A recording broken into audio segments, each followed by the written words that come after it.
At pangalawa, wala kang authority. Sino ka para maghamon ng debate sa Vice Presidente? Ang meron ka lang, kapal na mukha, na meron kadalasan sa mga campaign na punong-puno ng entitlement. Diyan kayo magaling.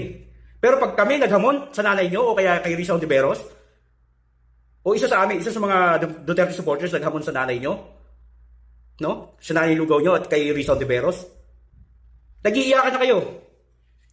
Di ba? Pero hindi namin pwedeng gawin yun na hamunin yung nanay nyo na kahit alam naman namin na kaya-kaya namin sa debate yung nanay nyo at saka si Risa Ontiveros. Kahit sinong iyan mo. Sa mga vocal na supporters ng Duterte, sila Crisette, sila Sas, kahit mga yan, hindi sila naghahamon ng debate against kahit nino man sa inyong mga campaign, lalo-lalo sa nanay nyo at kay Risa Ontiveros. Hindi naghamon ng isa sa amin sa inyo na i-debate yung mga politiko nyo.